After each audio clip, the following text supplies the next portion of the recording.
One that Quebec police tried to storm 53 days ago, the one in Oka. 70 kilometers west of Montreal, the municipality of Oka has approved a luxury housing development and the expansion of a private 9-hole golf course to 18 holes into the Pines, which is part of the Mohawk Nation's land. In the early morning of March 10, 1990, the people of Kanesatake began a protest on a dirt road leading to the golf course. They were given until Monday, July 9, by the mayor of Oka to obey a court injunction granted to his municipality before calling for police action. Are you ready now to abandon the project? No. Instead of moving on the Oka barricades by road, the Army chose the terrain it likes best, the forest, moving in from behind, coming in the back way. When they rolled, it was swift. The warriors met them on a dirt road deep inside the Indian territory. We're gonna start swinging our Kelly, fuckers, where'd I go? The Oka crisis of 1990, the Mohawks of Kanesatake, a small territory reserve near the township of Oka, were resisting the expansion of a golf course and a condominium setup that was going to infringe on some of the last remaining pines, wooded area that they used for their ceremonies. Lacrosse and part of their graveyard was contained in this area. So in 1989, 1990, they started campaigning to stop this. They organized protests. They had petitions.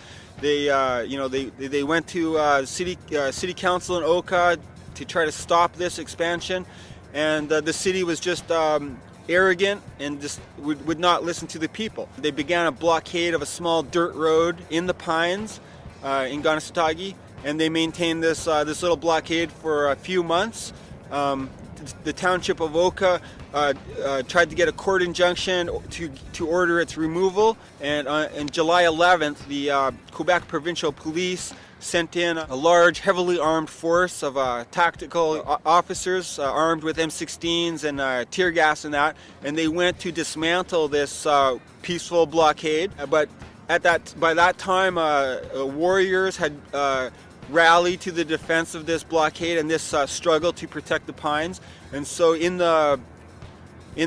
behind the protesters there were armed warriors, and when the police came in shooting tear gas, the warriors engaged them in a short firefight, and one of the police officers was shot and killed. Kept under lock and key, Ellen Gabriel's memories of the Oka crisis, her art, a disturbing mix of oil paint and anger. And these are some of the bullets in the trees. It just represent some of the bullets that were aimed for our bodies on July 11th. Police bullets, Mohawk bullets, and in the middle of the mess, Ellen Gabriel, young, defiant, and unprepared for what she faced.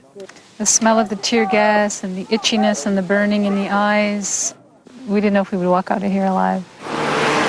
10 years ago, John Chiacha was Quebec's Minister of Native Affairs. He warned his government not to send police into Kanesatake. News of the raid struck him like a heart attack. It felt as if your whole body is constrained. He said, my God, what has happened? For days, weeks, Chiacha struggled to reach a negotiated settlement. He thought success was within reach. Instead, he says he was tricked. Led past the Mohawk barricades and surrounded by masked warriors, Chiacha knew the deal he had come to sign was doomed. So I said to myself, should I sign or not sign? But it could have been a spark that could have created a lot of problems, because there were people who wanted to be martyrs. Chiacha was accused of negotiating with terrorists. The deal was rejected by the Quebec government. That effectively ended his role at Oka and his political career. The Oka crisis lasted 78 days. Ellen Gabriel's anger lasted years. I have a ways to go yet, but the anger that I felt even 5 years ago is not as intense. To ease his anger, John Chiacha wrote a book about the crisis. He had to relive painful memories, especially remembering how his son, Mark, was harassed by police who resented Chiacha's negotiations with the Mohawk. That was rough. And having all the, One day he came down the driveway and a policeman pointed a gun at him. The ghosts of Oka still haunt John Chacha. The moderates. They still haunt Ellen Gabriel. Only the pines where the barricade stood but are no longer seem at peace.